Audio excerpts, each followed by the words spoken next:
जय भीम साथियों, आज जो कविता मैं आपके साथ साझा करने जा रहा हूं उसका नाम है चमारों की गली, जिसे लिखा है अदम गोंडवी जी ने।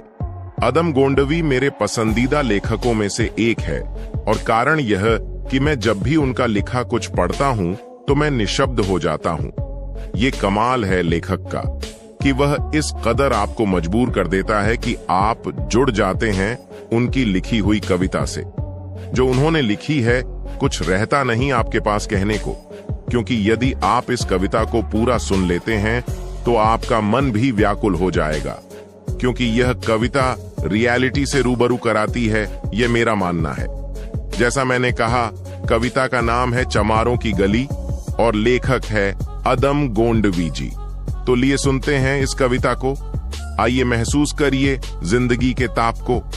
मैं चमारों की गली तक ले चलूंगा आपको, जिस गली में भुखमरी की यातना से ऊब कर मर गई फुलिया बिचारी कल कुएं में डूबकर।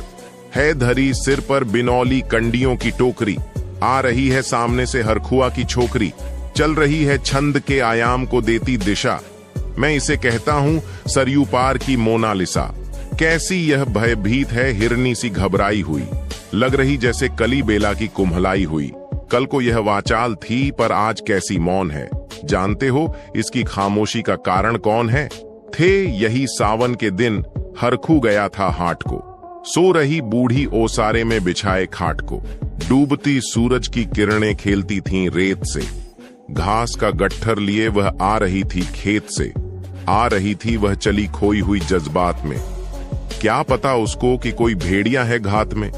होनी से बेखबर कृष्णा बेखबर राहों में थी, मोड़ पर घूमी तो देखा अजनबी बाहों में थी। चीख निकली भी तो होठों में ही घुट कर रह गई। छटपटाई पहले, फिर डीली पड़ी, फिर ढह गई। दिन तो सरजू के कच्छारों में था, कब का ढल गया। वासना की आग में कौमार्य उसका जल गया। और उस दिन ये हवेली हंस रही थी मौज में। होश में आई तो कृष्णा थी पिता की गोद में। जुड़ गई थी भीड़ जिसमें जोर था, सैलाब था। जो भी था अपनी सुनाने के लिए बेताब था।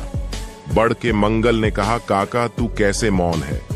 पूछ तो बेटी से आखिर वो दरिंदा कौन है? कोई हो संघर्ष से हम पांव मोड़ेंगे नहीं, कच्चा खा जाएंगे जिंदा उनको छोड़ेंगे नहीं। कैसे हो सकता है होनी कह के हम टाला करें और ये दुश्मन बहू बेटी से मुंह काला करें। बोला कृष्णा से, बहन सो जा मेरे अनुरोध से, बच नहीं सकता है वो पापी मेरे प्रतिशोध से।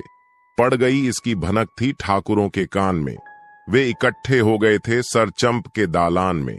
दृष्टि जिसकी है जमी भाले की लंबी नोक पर, देखिए सुखराज सिंह बोले हैं खैनी ठोंक कर। क्या कहें सरपंच भाई, क्या जमाना आ गया। कल तलक जो पांव के नीचे था रुतबा पा गया। कहती है सरकार की आपस मिलजुल कर रहो, स्वर के बच्चों को अब कोरी नहीं हरिजन कहो। देखिए ना यह जो कृष्णा है चमारों के यहाँ, पड़ गया है सीप का मोती गंवारों के यहाँ। जैसे बरसाती नदी अल्हड़ नशे में चूर है, हाथ न पुट्ठे पे रखने देती है मगरूर है। भेजता भी है नहीं ससुराल इसको हरखुआ, फिर कोई बाहों में इसको भींच ले तो क्या हुआ। आज सरजू पार अपने श्याम से टकरा गई, जाने अनजाने वो लज्जत जिंदगी की पा गई। वो तो मंगल देखता था, बात आगे बढ़ गई, वरना वह मरदूद इन बातों को कहने से रही। जानते हैं आप मंगल एक ही मक्कार है।